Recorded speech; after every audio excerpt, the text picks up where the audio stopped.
what I would say harsh, draconian rules and measures and sort of moral codes, literally the moral codes that were put in place to limit the expression of LGBT people. And of course, we know that, like, systemically, it was like this heteronormative, cis, white, Christian, patriarchal system. Hey y'all, welcome back to Queer 101, the podcast where we talk about any and everything under the sun, including queer art, queer culture, and queer literature. I am Peppermint. And I am Hugh the Historian. That is right. Darling, we have been talking about Michael Kresky's fabulous book, Sick and Dirty, all about the period in Hollywood. I'm going to call it the dark ages of Hollywood, but where LGBTQ recognition was not so front and center, and there was a lot of persecution. So we were using queer coding in our storytelling. And, of course, we had a fabulous conversation with the author, Michael Kresky, a few weeks back. And the last couple of weeks, we had some really good conversations that were sort of more close to the nucleus of the book. But now, I woke up this morning, I was really thinking about, sort of like the subversivity.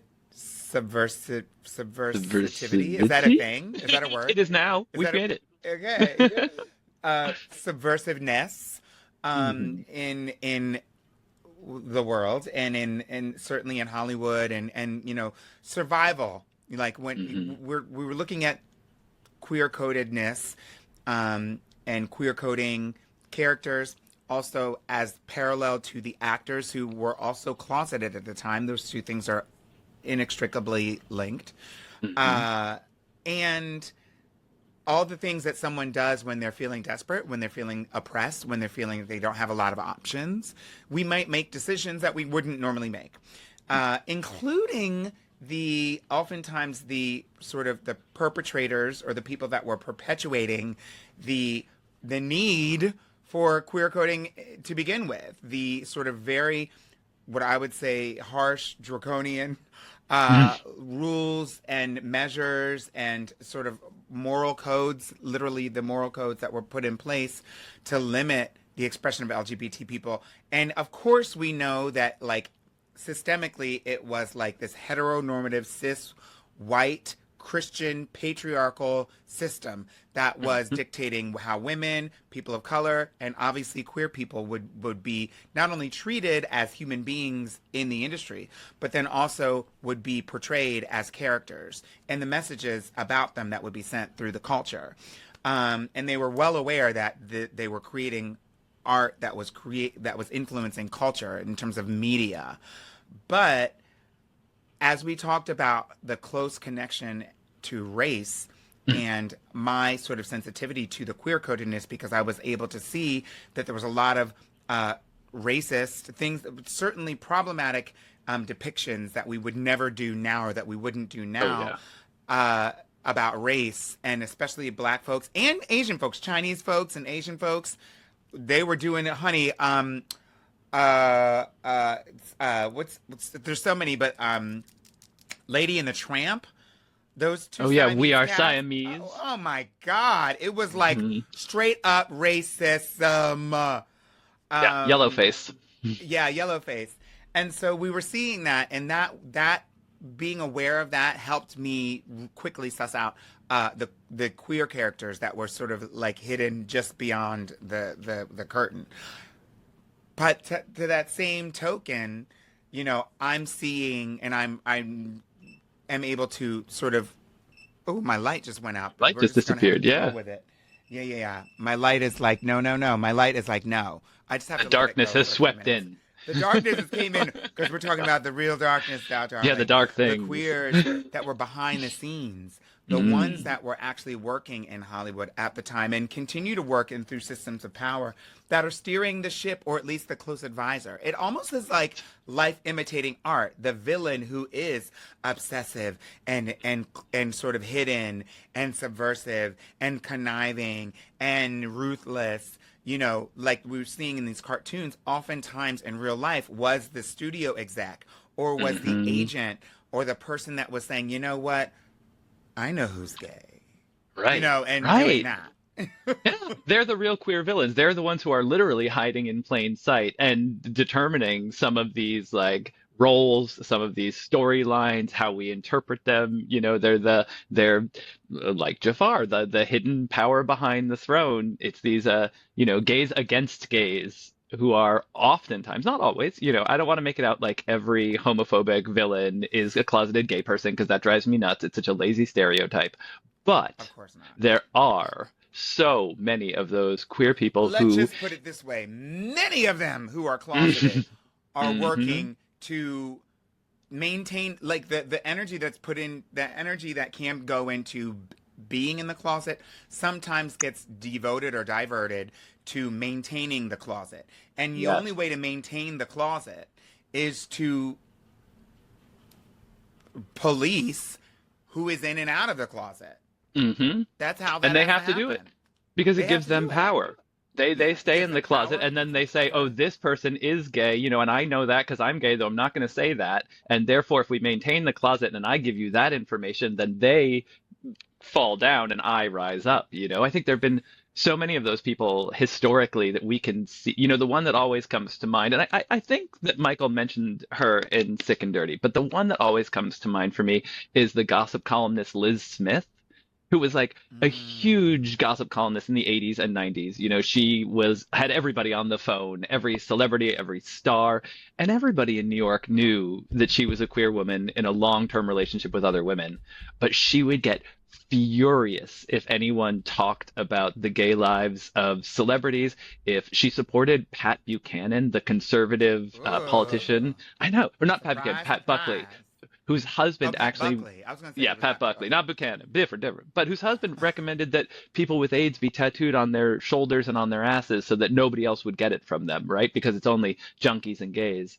But these were the kind of people that Liz Smith was using her power, her gossip column, to support even throughout the AIDS crisis. You know, like she literally fought to maintain that closet because that's where she was comfortable. And that's by living in that society of powerful people who want to keep their secrets. And by being a person in power who could either expose your secret or keep it, she made herself indispensable to those people. And she stayed in the closet until she was like in her 90s, I believe, when she passed away. She had a memoir come out where she sort of talked about it. But like for that whole time, Michelangelo Signorelli, who was big in ACT UP, you know, who worked on outing and outing closeted celebrities and the politics of outing, he really was also a gospel columnist, and he really came for Liz Smith because it was so detrimental what she was doing, and yet at the same time she was so openly living her own life, so easily being a queer woman, as she made it so hard for other people, you know. And it just makes you really. Well, that's the agreement. That is the agreement, and it goes back to, again, like I won't say it's certainly not new, but this notion is something that we're uncovering as we uncover this in these stories in this way now. I go back to the enslaved people in this country, which were stories that we heard very early on. Of course, they were very whitewashed stories of enslavement in America, but the field slave versus someone who worked in the house, and then also that the house slave, and I need to modify the language a little bit here because there was different terminology used within the community for these people, you know, but like the quote Uncle Tom would be the one enslaved person who would essentially sell out all the other people, would help punish and use the master's tools, as it were, to punish all the other enslaved people because they're the one person that's going to get rewarded in the caste system. And that's what these caste systems that we create, these hierarchies, we create an obvious hierarchy where like there's a group that gets all the stuff and there's a group that doesn't get any of the stuff and maybe a group in between, and you can strive to be the one but it needs someone from the out group to connect the two groups, and you can be that connector. You can be that one who helps me, either gives me secrets about the group, or is the one who helps, who is the sort of the activating hand, the one who implements, you know, who cracks the whip. I can be like, I don't want the thing, and you go and you get them all in line, and you know how to speak their language, so and you know the so you know how to do it. it. Yeah, you know how to do it. You know, and so like that has happened. That certainly was happening in the Americas with enslavement. It happens whenever there's like a wide system of oppression happening, and so it manifests itself in this way in the Hollywood system, but then also in the world of politics, like you're saying, like outside in the real world. In the world of politics, I keep thinking of folks like Roy Cohn, who is like queer, gay as gay can be, and not even, I mean, certainly for all intents and purposes closeted, but Trump knew this man was gay. Oh yeah, absolutely. Do you know what I mean? Of course. And it's that exchange. It's like, okay, I know you're gay, so I'll excuse you as long as you help me with my agenda. And Roy is the crap. If anybody that saw the movie The Apprentice, oh my word, did you see it? No, I haven't. I know him mostly from Angels in America, depictions of him at least. Go see The Apprentice if you can. Well, you know, go see it. It's you can watch it, stream it now. But it's a sort of biopic about Trump. Ugh, I hate saying his name. And the people around him, early days from his young adulthood through, you know, like the 90s. Early, well, it's basically the 80s of Trump in the 80s. And Roy and his sort of, relationship, his close connection, his close friendship, Roy as his confidant and mentor, who would help craft his approach to politics for sure, but also through business, and the never apologize, the sort of like tenets that Trump follows were laid out very clearly in the film, and I think imparted by Roy Cohn onto to Trump. Never apologize, never admit defeat. You know, it's like teaching you how to be a shitty person. Yeah, always, 100%. Attack bigger, like the attack always has to be outsized. So if somebody pinches you, you have to kill them. You know, like that's in, you know, blah blah blah blah blah. Like I don't remember exactly what they were. I'm paraphrasing, but like there was like a list. And you know, obviously with Angels in America, we know that Roy was just a horror to the gay community, queer community, people with HIV, and which is, you know, unironically, like dying with AIDS. He ended up while he was dying of AIDS. Yeah, you know? It's insane. You know, it's like that someone, I mean, I guess that tells you something about the psychology of it all, you know, that you can be in such a terrible place that it makes you do such terrible things. And of course, you also have to be a somewhat terrible person. Not everybody confronted by those things will do things like that. But I don't know. I think it can be, it's terrible. I know it's not good. It doesn't feel good to say this. But this is just me not you know, sort of policing or anything, but I have a hard time seeing any human as a monster. I think humans are humans, and we all have the same ingredients and the same ability or propensity, the ability to do certain things. It really just depends on the circumstances for each of us, our individual circumstances. Anyone who's desperate enough would probably do the same thing. Could potentially do the same thing that Roy Cohn did if they're that desperate enough and had the same upbringing and the same thing. And that also speaks to not only the things that Roy may have experienced, but also the things that Roy maybe didn't get to experience, Hmm. maybe, I don't know, because didn't know Roy, obviously, but like maybe Roy didn't get to experience the type of community that I would draw on that would stop me from doing those types of things. And Yeah. so, like, either way, I think it you are a human being, and we all have the same wants and needs and desires, and it just depends on where we are fall on the spectrum. That's my Yeah. thought about it. You know, There's this guy who I often think about. His name was Alfred Gross, and he was a priest of some kind, defrocked though eventually. He was gay in the 20s, 30s, 40s, and he got really involved in research on queer people. But in this sort of like, he would go out and recruit gay people to be part of these research oh studies about God, like what it meant to be gay. And on the which one meant he was hand, paying.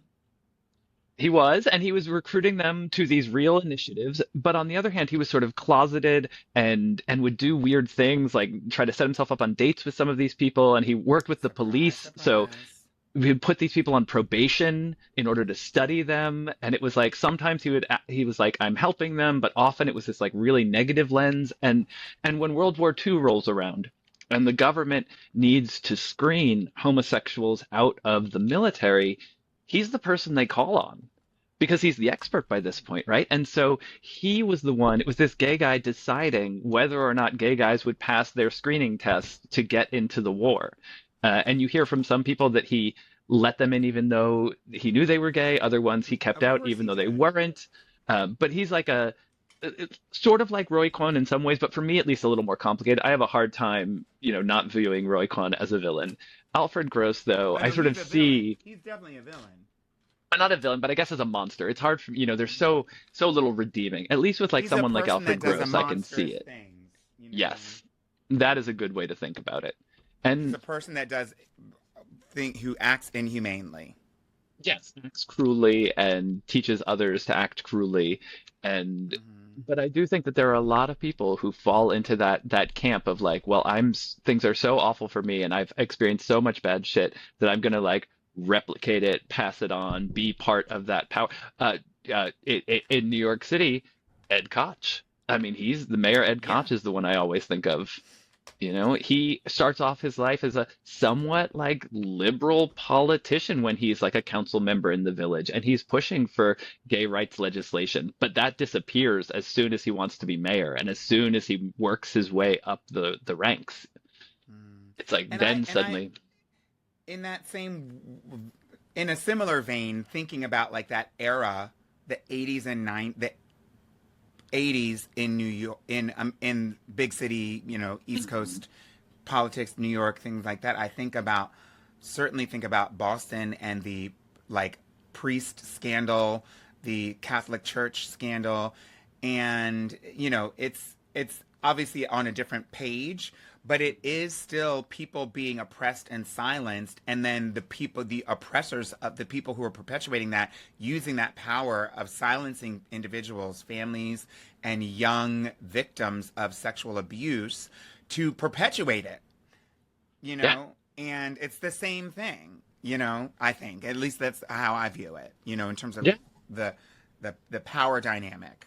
yeah, the very system that is oppressing them is also the one they're using to oppress other people like them. Others. It's like, Yeah, and yeah, they're supposed to be the ones who are like the church is supposed to allegedly represent all the things that are not that. It's certainly not supposed to, like, on it's saying it's supposed to. This is a newer. This is this version of Christianity, not represent homosexuality, but it's also saying that it's supposed to represent safety, hmm and it's and take breaking care of all the of the flock. rules. And Yeah. yeah, yeah. But I think that so often that's the case. The people who are supposed to take care of you are the ones who weaponize this power because it's that, Yeah, there's because they that, know you're that, in need. yeah, you're vulnerable. Hmm. There's that story about Tab Hunter and Rock Hudson that they had the same agent, that guy Henry Wilson, who sold Hmm. them out. Like he was supposed to be.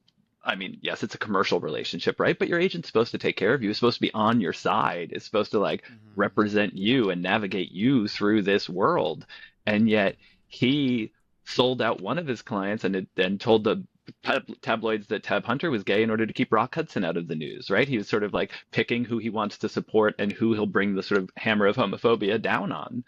It's always the It's case. Once you have power, you can exploit it, and thinking between I mean, this is like a completely, I'm off in the weeds now, but like Roy Cohn, this agent, and Rock Hudson, and Ronald Reagan. Okay, I won't blame Rock Hudson. Like we would be in a completely different place with regards to AIDS and HIV in America and maybe even the world had the things gone a little differently. You know? Yeah.